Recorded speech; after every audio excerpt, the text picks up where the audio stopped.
I'm a financial planner, and over the last few months, I've had a lot of people reach out to me around the US tariffs, the threat of a market crash, and how it could affect their retirement plan. Now, the reality is, times of stress and uncertainty are not unique. They'll happen time and time again throughout your retirement. So in this video, I'm gonna go through 5 things that every retiree should be doing to navigate times like this.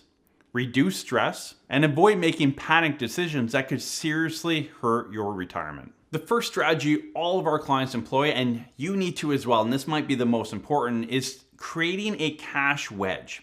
And a cash wedge is basically having a good plan and knowing exactly how much and where your money's coming from, and then putting that money aside, not tied to the stock market. It may not be earning you a lot, but it's the income you're going to need over the next 3 to 5 years.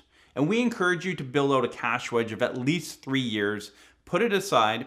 So as an example, if you have a plan put together and your RIF, your RSP has been converted to RIF, and you need to take out $40,000 a year out of that account, you should be putting about $120,000 aside in something that's not tied to the markets.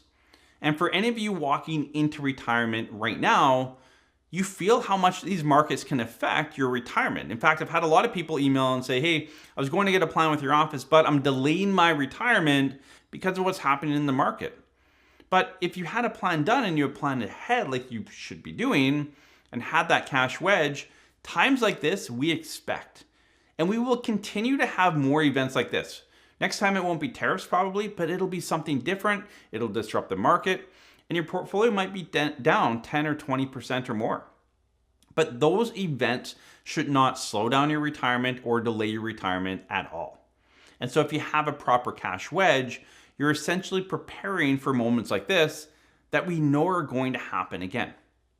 So as you sit down with your financial planner, get a proper plan mapped out that makes sense, and then see what your cash needs are going forward. Now, if you have a portfolio that's generating some dividends, or interest income or something like that, that could be part of the cash wedge. So if you say, well, I need $40,000 a year, but I'm getting $10,000 in dividends out of my RIF already, so I need $30,000 in like a high interest savings or something that, again, is not tied to the market for each year going forward for 3 to 5 years. Build that cash wedge. I cannot stress it enough how important a cash wedge is. Through the last few weeks, we have not had clients panicking because they know their cash flow is coming in. They have a plan, they put that cash aside, and they have 3 years of it. So this could drag out for a long time. Now, when markets bounce back up, we're going to trim off the top, build up that cash wedge, and keep going. And maybe even draw cash flow out of the top of the market when that happens. But again, it's protecting these downsides.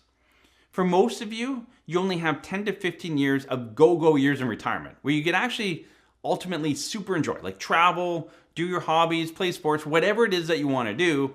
10 to 15 years is the average. So why are you burning 3, 5, maybe up to 7 years? Like if you had retired in late 2019, you would have burned off 2020 and 2021, and now you're burning off 2025 because of this. Like, how many years are you going to waste away because you haven't planned properly? So again, talk to your financial planner and create that cash wedge. The second thing you need to do is stress test your plan. So now that you have a plan, you know how much cash you need, etc., stress test it. Now, what does stress testing your plan mean? Well, I think it means different for everybody. Now, the common stress testers that we do and we see is, what happens if my spouse or partner passes away tomorrow or day 1 of retirement? Am I going to be okay? What happens if inflation spikes up for an extended period of time? What happens if my investments do much better or much worse than what the plan is outlined? What happens if we have a big expense down the road that we're not planning for? Kids need money, the roof needs to repair, whatever it is. These are the type of stress tests that we typically run for clients, but everyone's different. And so whatever keeps you up at night, whatever is kind of rattling around in the back of your head, those are the things you need to put down on paper. So talk to your financial planner. Say, hey, these are the 2 or 3 things that really keep me up at night. Let's just flush it out through the program. Make sure I'm going to be okay if any of these things happen, or at least what they look like. Now, some of the stress tests that a lot of people focus on that I think are useless are like a Monte Carlo simulation. And hear me out here. A lot of you do it. I have no problem with it per se, but The problem with a Monte Carlo simulation is saying, look, what happens if the market drops year one of retirement, right? Right now, like if you retired on, say, February 1st, market's down very quickly. That's affecting your portfolio. But a Monte Carlo or a sequence of return simulation, all that does is say, what if? What if, what if, what if? Something you cannot control. But what can you control? You can control a plan and your cash wedge. Go back to number one. If you have a cash wedge, you don't have to worry about the sequence of returns and the Monte Carlo simulations and all these things that people worry about that they have zero control out of. Look, take control of your retirement. So don't worry about a sequence of return simulator. It doesn't really do much.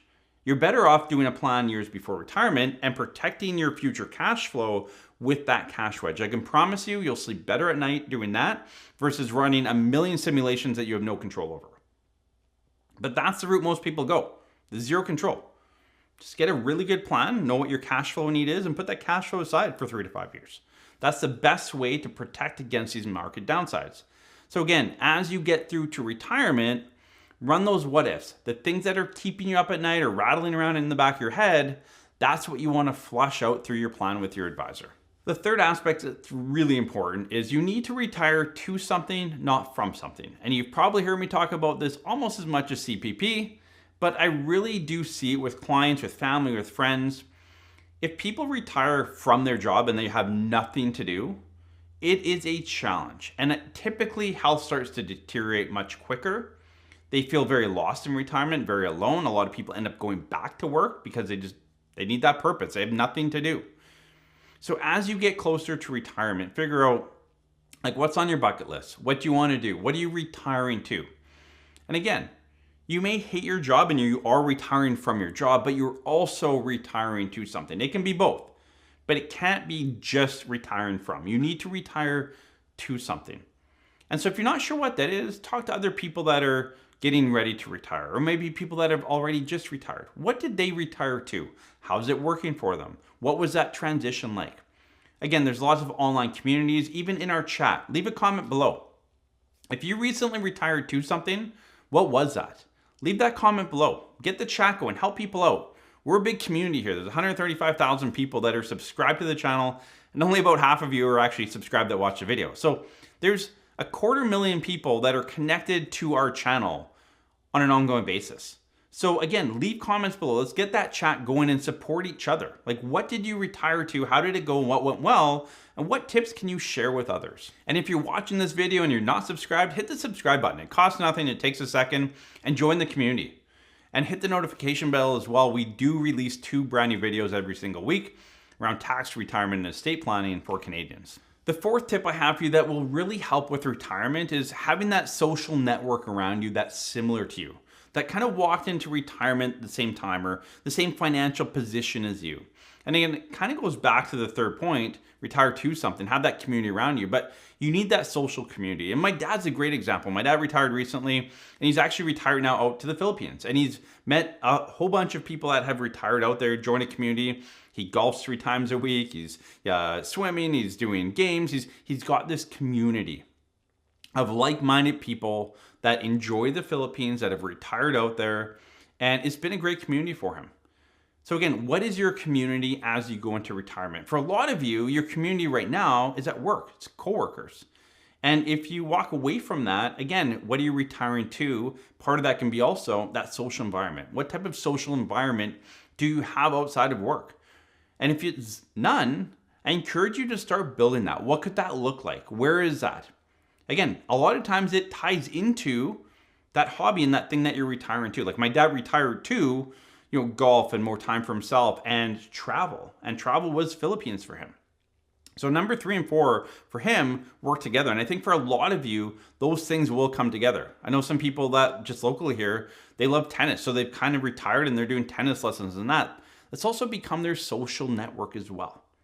So 3 and 4 could really mesh together if you do it properly. And again, if it works for you. The 5th and final tip I have for you, and this is really help you avoid like loss aversion and stress as you're into retirement, is cut out all the noise. There's always going to be noise. It could be a neighbor, a family member, the news, right?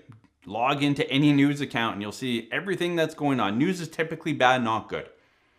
And we hear stuff and it starts to play with your mind. And for a lot of you, and I talked to someone, I'll use an example here in a second, but I talked to a lot of you that, Adam, I was fine while I was accumulating assets because I could always go earn another dollar and I could save more, et cetera, et cetera. If I made a mistake, I had time to fix that mistake. Well, when you hit retirement, again, you don't have time. You don't have that earning ability anymore. So you listen to your neighbor's advice isn't all that good, and you make a mistake and it starts to snowball. So cut out all the noise. Find a team around you that you can trust, that you've trusted for a while, or a team of professionals. Get a proper plan and be careful who you listen to and what you listen to. And we got a call. We did a retirement plan for a couple not too long ago here, about a month ago. And during all this, the tariff stuff, markets were dropping. He's been a DIY investor for 40 years. And he called me or he emailed me, and I called him back on the Monday morning. And he's like, Adam, I've never panicked in my life, but I'm in retirement now. Like it's different, and I'm losing sleep over it. Like, how do I manage this? Right? And again, things do change as you walk into retirement. And I told him, like, cut out all the noise. Like, let's take a step back, right? And I think a lot of you need to do that. Take a step back. Like, what is actually going on? And we may not understand all of it or much of it at all at times. But just think back. Like, have we been through something like this before? The answer is yes, many times. And will we go through this again going forward in your retirement? Yes. And that's why you need to cut out the noise. If you don't cut out the noise this time, you won't next time, and you won't the time after that. And you're going to start snowballing down the wrong path. And it's going to hurt your retirement.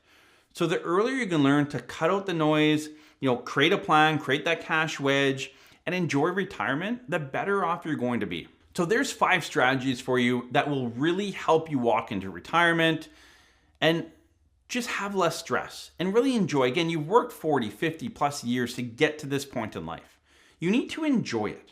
But there are kind of check boxes that you need to hit to get to that point of enjoyment. But all of you can get there. If you need help with that, again, reach out to our office, parallelwealth.com/planning. You can learn all about our planning services. So if you need help with this, if you're kind of lost and things are all over the place, reach out to our office. We'd be happy to help you, or at least have a chat with you to see if we're able to help you and get a proper plan and get you moving into a proper and enjoyable retirement.